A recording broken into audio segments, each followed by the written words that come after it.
Good afternoon, you lot. Hope you're good. Hope you can hear me. As ever, points and prizes forever lets me know that the stream is working and is stable. I think we've sorted our internet out, so hopefully I'm not all blurred. Although some of you, because you're nasty, told me that you preferred me all blurred and pixelated, which is very mean of you. But anyway, I enjoyed that banter and I enjoy you. So thanks for joining. And I'm really looking forward to getting stuck into this conversation today. We have Fiona Bloom. Oh, that's annoying. Look at that caption. I've done a typo on her name. Well, that's rude. That's not a nice start, is it, for a new guest? So let's sort that out. It's not Fiona. That's not her name. That makes no sense. Right, let's go. There we go. I think that's tidied up. Now, Fiona's going to be joining us in a second to talk about a subject. Like, can you think of all the years, of all the shows on this one, on Physio Matters, on everything we've ever done, we've not touched animal physiotherapy, and I'm not sure why not, really. I think one of the reasons is we've not had people we can trust and be confident in that space. And more recently, we've had some conversations with ACPAT, Fiona and her friends and colleagues, and we've been really buoyed by some of their approach to things and some of the ways in which we feel that we can promote their good work. And so the start of that is for us to chat with Fiona about those sorts of things. Okay, so I'm really looking forward to getting stuck into it. Please do, if you're tuning in live, get your questions and comments and all sorts of stuff out there. But I know what you lot are like with new guests, and sometimes you're a bit reserved, and then you might pipe up in the last few minutes and then I run out of time. But I've got plenty of questions for it, and so please do join in if you see fit. But otherwise, speak now or forever hold your peace. You're going to have to tolerate all my questions instead. All right, so let's hide my little frame for a second and hopefully bring you Fiona. Fiona, can you hear me? Yes, I can. Brilliant. Thank you so much for joining. Really appreciate it. Could you start off, just tell me a little bit about yourself for the listeners, but also about ACPAT, if you could? Yeah, sure. So I'm a chartered human physio by profession. My first degree was in human physiotherapy, as are all members of ACPAT. So ACPAT stands for the Association of Chartered Physios in Animal Therapy. So I graduated from University of Hertfordshire back in 2007. Yeah, 2007. Went and did all my core rotations in the NHS as a junior physio, then went on and got a senior post privately. But whilst I was doing my work in the NHS, I was sort of all the time doing my master's at the Royal Veterinary College in veterinary physio. So right. I was a veterinary physio in 2011. And now I primarily work 3 days a week for myself, where I do a mixed practice of small and large animals, predominantly equine, so predominantly horses, but also right. Because I'm a chartered physio, I can do the riders as well. So I look after the riders. Sure. Yeah. And then a couple of days a week, I work for a big referral practice doing small animals post-operatively. So yeah. Okay, no, that makes sense. That's one of the things that I've most interacted with veterinary physios in before, is the horse and rat situation, yeah. and sometimes doing some specialist polytrauma stuff from yeah. major accidents and then getting them back on the horse. In fact, I once made a really awkward mistake thinking that someone was using that metaphor on a referral letter, saying we could do with getting them back on the horse sometime soon, and they meant it literally, and so I felt a bit silly. That's a few years ago, but I feel like that's a really interesting balance, and I can imagine, especially for folk that are horsey people as a hobby, what a fascinating profession to be able to get into. Balance of professional roles to get into. Just one of the things we're going to get stuck into is the kind of governance and differentials between then why being a chartered physiotherapist at baseline is in good practice, best practice, and why ACPAT make that distinction and are proud of it. We'll get into that. But firstly, I want to try and talk a little bit about, because you're well placed to discuss it, the similarities and differences then between roles as a physio to humans and a physio to animals. So can you give me some of your general broad reflections on those things? There's a huge crossover, obviously the difference being, humans are bipedal and the animals are in the main quadrupedal. But there is a huge crossover. When we're talking about getting rehab, we go for function and then we add the form, right? So we look at how we can get the animals back to walking, and then we'll look about how to get them back to their specific sport. All your things that you would look at in your human physio, proprioception, dynamic and static stability, your building blocks, your strength, your range of movement, all of those things we cross over in the animals. But I think for us, what's key is the assessment and the clinical reasoning. So whereas, Right. we all know that some of the subjective assessments from human physios can be a little bit vague, but let me tell you, when you come to treat a horse, obviously it's not the horse. So it's the owner or the trainer. And one of our key things that we'll get told is it's not quite right. Okay, that is our key. That's all you get. That's all you're getting. Something's amiss. Yeah. Right. It's not quite right. So kind of having worked with humans, how far you have to delve into the subjective history and kind of which track you're going to go round. Okay, so why is he not quite right? Okay, well, he's started chipping at a fence maybe, or he's not going well on one rein more than the other. Okay, how long has he been doing that? So you're building your assessment, and having worked in human practice, it's given us a real kind of good understanding of how you have to keep digging. And again, with the objective assessments, you're looking at we will always use outcome measures. Certainly, if you're getting a little Dachshund to stand up that's had spinal surgery, you might look at your timed unsupported stand. Can it stand unsupported, and if so, how long for? So we can take those things across from our human practice, and our palpation skills. We've had the benefit of being able to have human verbal feedback that actually we know what muscle tissue kind of should feel like, because the animals in general are very, very stoic. A lot of them, certainly the horses, they're flight animals. They're going to be as stoic as possible. They're not going to want to react as much, or they might react a hell of a lot and kick you into next week. Sure. You kind of have to be really aware of what you're feeling and how to do it, which our background in human physio has really given us a good edge, I think. No, that's good, and that's definitely something that there's some things that are just key differences that you'd have to be completely mad to miss, namely the communication. Yeah. But also, and the bipedal differential. But there's also, you don't have to think too hard about it to realise that how daunting and how to go into that sort of totally afresh without the palpation skill, the sort of understanding and respect for communication that includes then, of course, using touch, which is going to be much more important. And we know as well with non-verbal patients, be that with learning disabilities or other communication challenges, then we know then that it's a very privileged opportunity to touch patients, and we need to be respect for that. So therefore, that having that baseline, I can imagine, is an enormous head start. How is the, say, anatomy, physiology, etc.? How radically different is that? Especially if we're talking about equine and canine.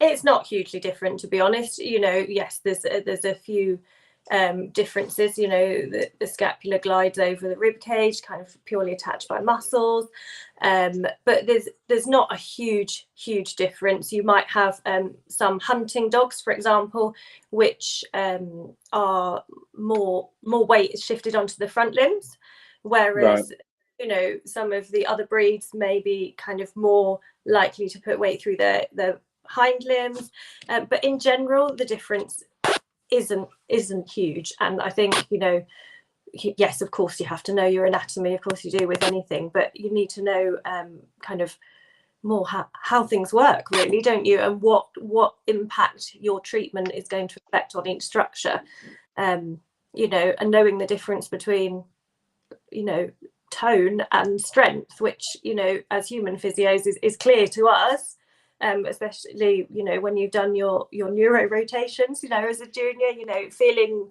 somebody with low tone or high tone is quite different, isn't it? But sometimes you can feel as certainly as a junior that maybe that's mistaken for somebody fighting against you, and that's strength, whereas actually it's just real hypertonicity, that kind of thing.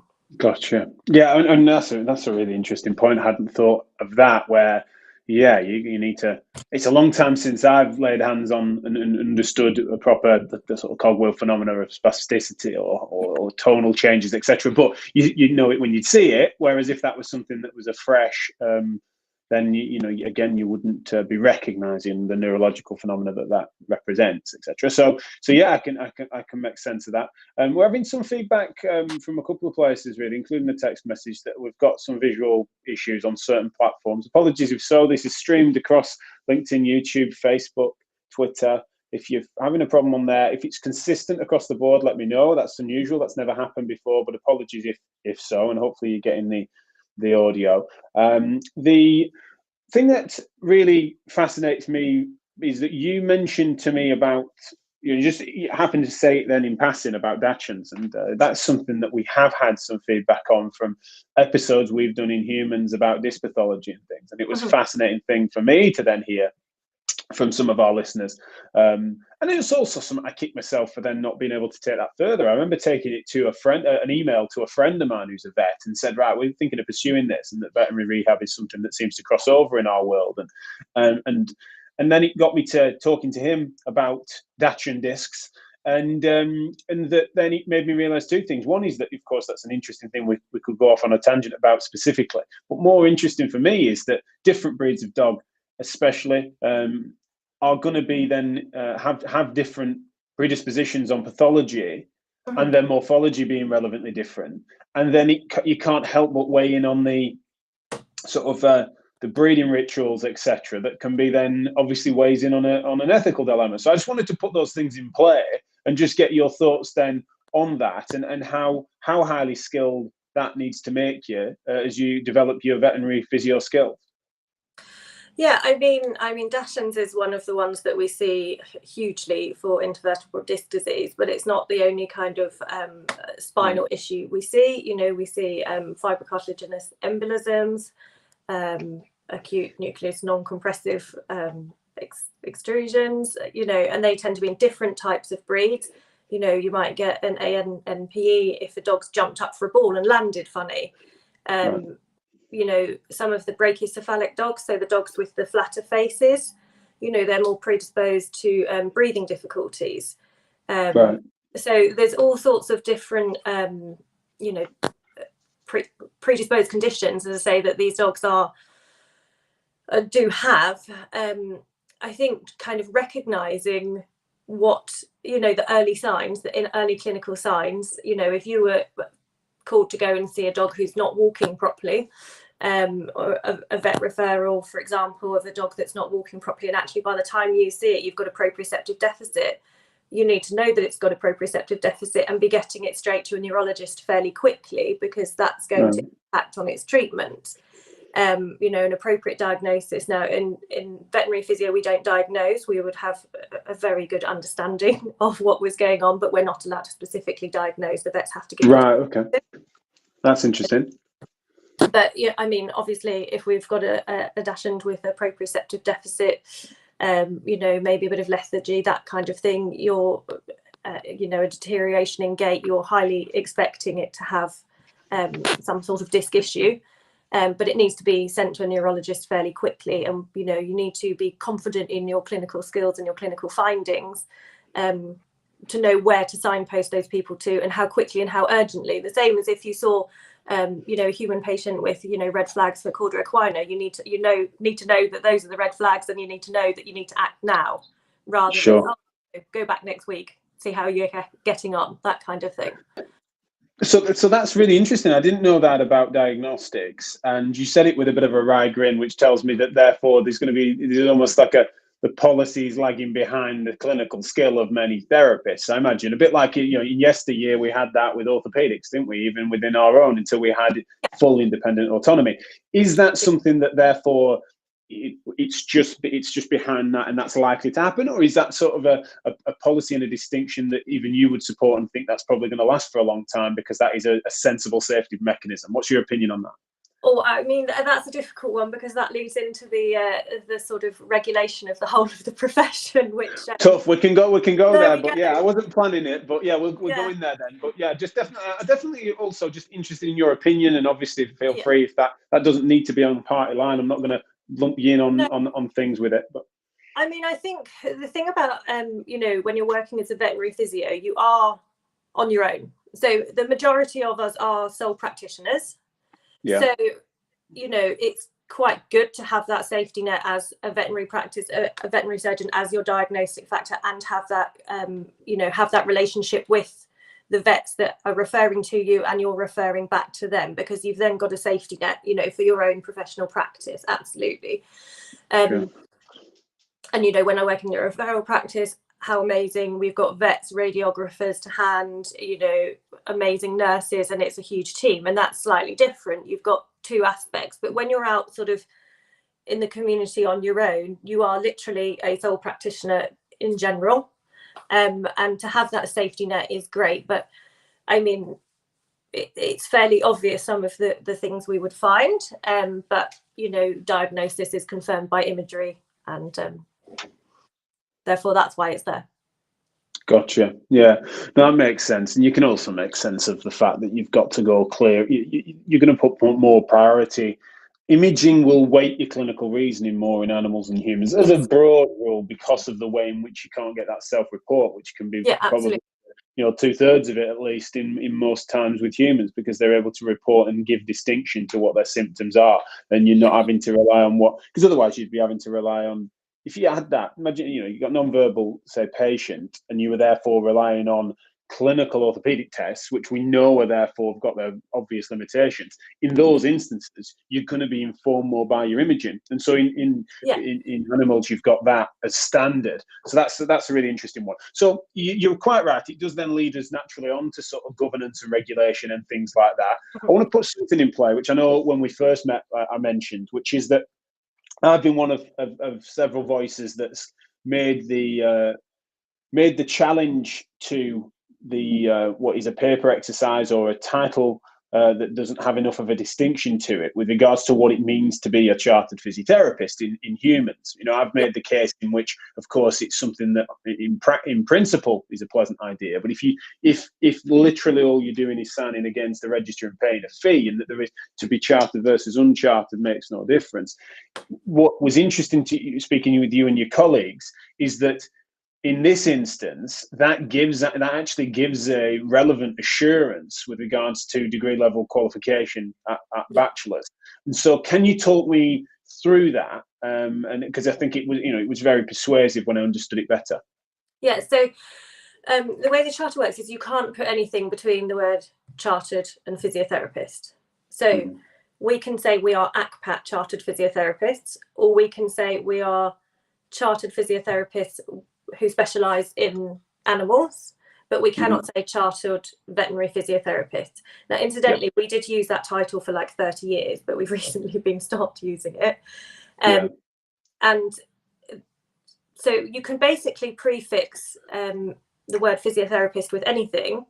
So you could call yourself tomorrow, if you would like, a veterinary physiotherapist, because there's nobody stopping you. Sure. But you can't just call yourself, or you can obviously call yourself a physiotherapist, but, my husband who works in construction can't call himself a physiotherapist. He has no idea. He, wouldn't have a clue, but he could call himself a veterinary physiotherapist because there's no current kind of overseeing regulation. Now, if we're responsible, and we're held to account by the CSP, and most of us are also, still practicing with human work. So we also have the HCPC, register kind of regulating that we're good people and doing our job to a professional standard. Recently, it's been a few years now, but there's a voluntary register, which is the Register of Animal Musculoskeletal Practitioners. So any musculoskeletal practitioner, osteo-chiro, physio can apply to join that from a veterinary point of view. But it is a voluntary register, so you don't have to. So if you wanted to go out and, I've been called to a case personally by a vet where a therapist who was not trained in the same way I was had treated a horse's neck, had, from what I can understand, manipulated it. It became ataxic neurological. They investigated because they thought it had sycamore poisoning, and it was actually down to the technique that practitioner used. Now, had that been me, I would have been in a whole tub of hot water, but doesn't matter because they're not regulated. Do you see what I mean? Talk me through, because I'm totally with you. But how? So tell me So I get that. Sorry, I'm interrupting you. I didn't mean to. I think we just have a bit of a lag there, so I didn't mean to talk over you, Fiona. But talk me through then. If that happened to you, say you carried out a manipulation like that, and then in this instance, there's clear evidence of it being a sort of causal injury that they've sustained. Talk me through why you would be then in hot water with your regulator. What's the mechanism there? So if a complaint was raised against me, first and foremost, they'd have somewhere to complain to. Okay. To the HCPC. So yeah, we've had animal practitioners who have had an incident with an animal that the HCPC have been involved in. That's really interesting. So yeah, I didn't know that. I can understand why, and I'm glad of it. Really, it's amazing how it's like anything. These are patients of which can't talk. The vulnerability, the safeguarding, for want of a better term, is huge. So I'm pleased to hear that.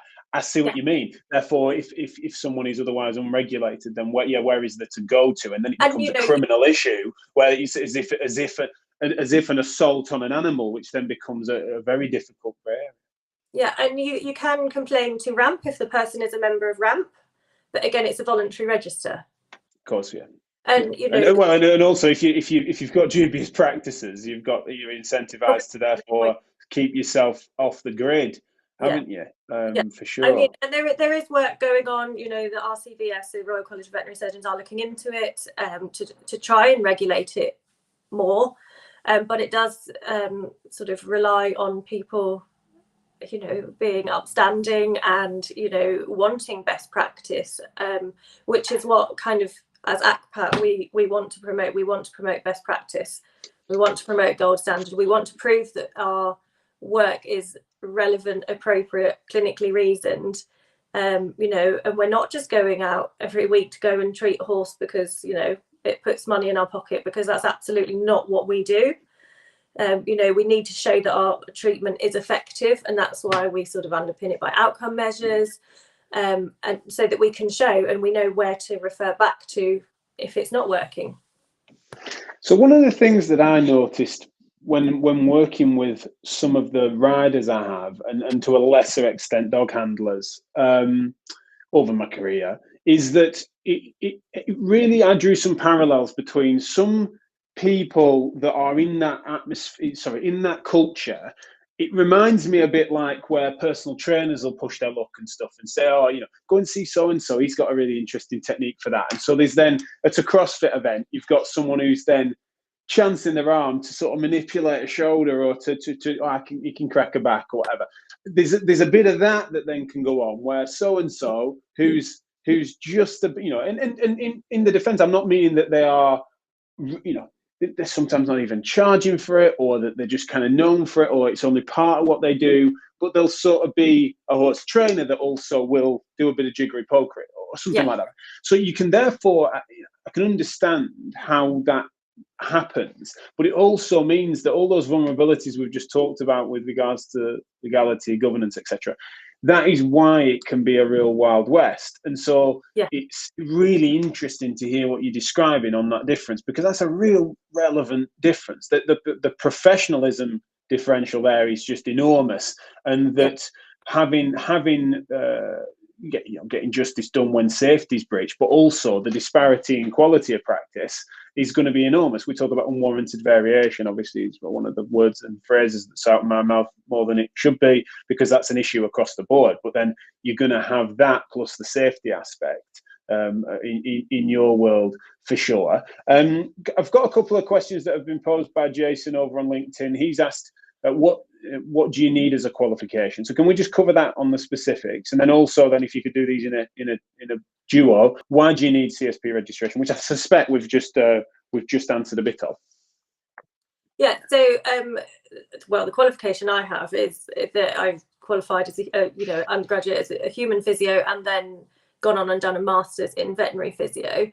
On a technicality, to get onto RAMP, I believe you need level 6, so equivalent of a degree in veterinary physio. There are now degrees that just do pure veterinary physio, so you can go straight from your A levels to your veterinary physio, but you wouldn't be allowed to be an ACPAT member, because obviously ACPAT is purely for chartered physios who have then specialised in veterinary physio.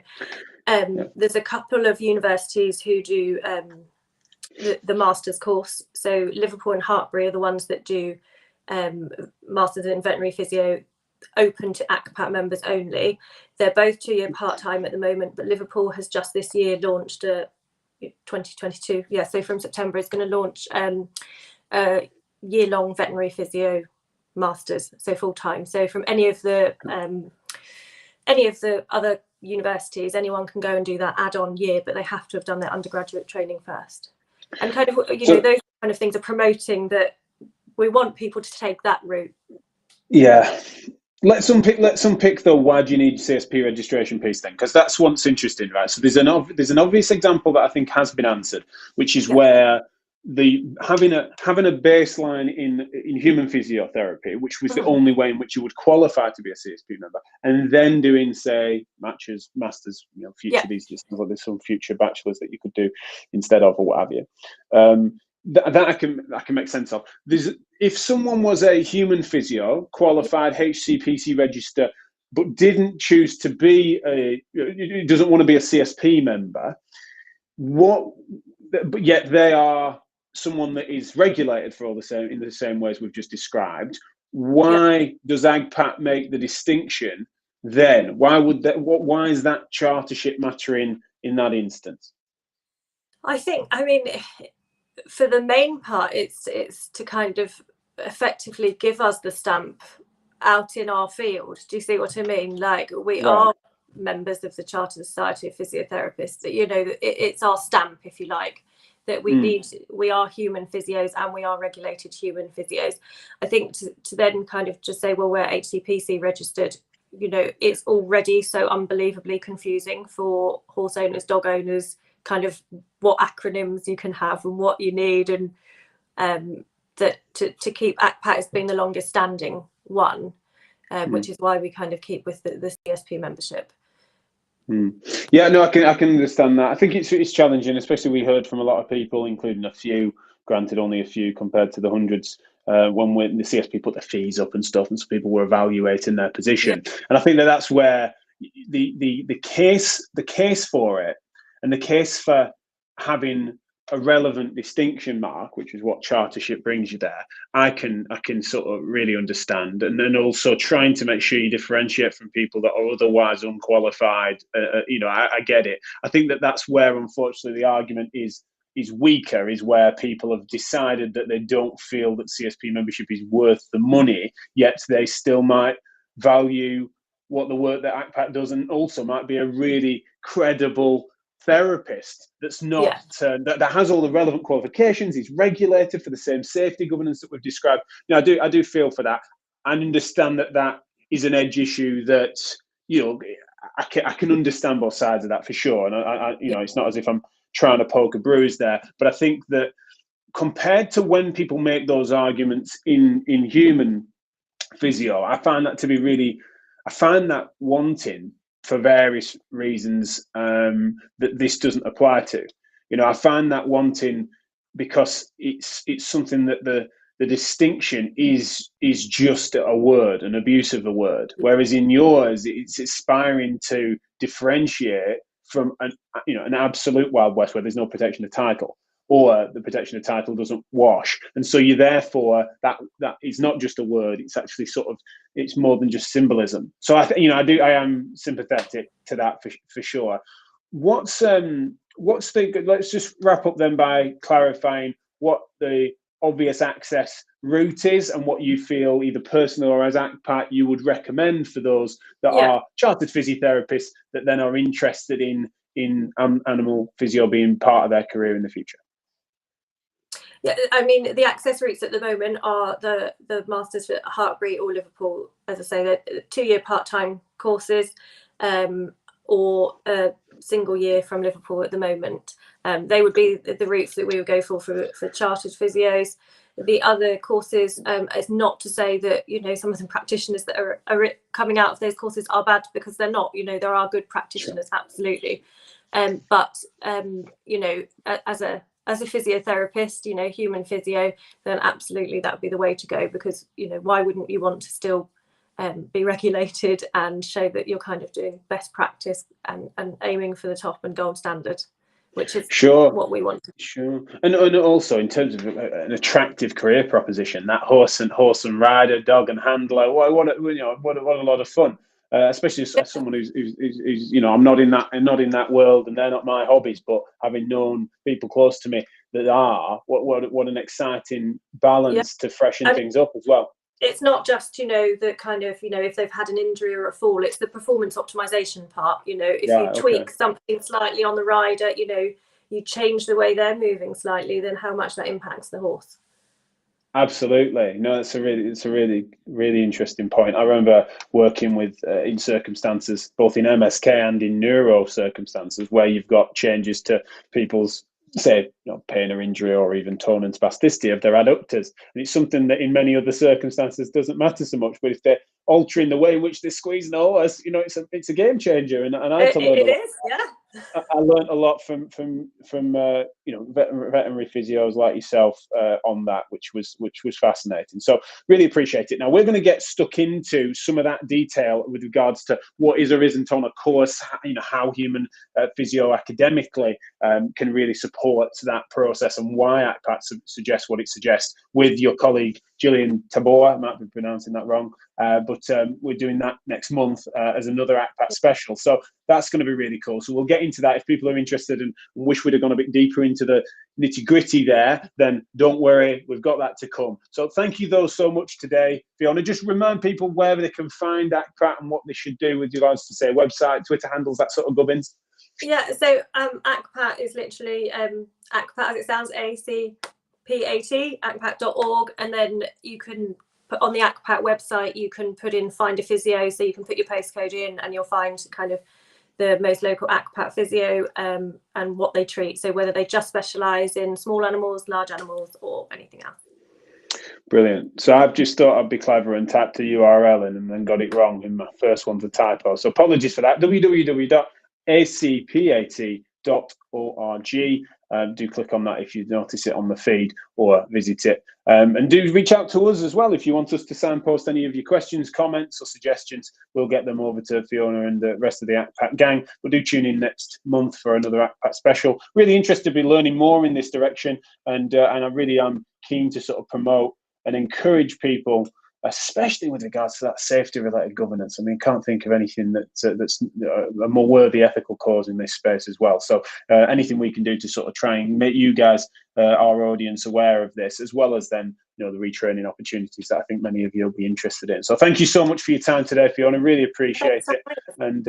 And yeah, I know we've had a few little bits of tech issues. I bet your arm's sore. I think you're holding your phone there, aren't you? I'm holding my phone. So you've done really well. Really appreciate it. So yeah, take care. And for the rest of you, I'm afraid I was going to do a show tomorrow, but I'm going to be traveling. I'm just a bit risky. It's a bit risky with regards to signal and stuff. So I will owe you a show about knee pathology, serious knee pathologies, red flags of the knee type stuff. I will do that either if I get around to pre-recording it today, I'll get someone to play it tomorrow during the normal show slot. But otherwise, apologies, that show won't be going ahead tomorrow. But I'll see you otherwise next week. Thanks, everyone. Take care.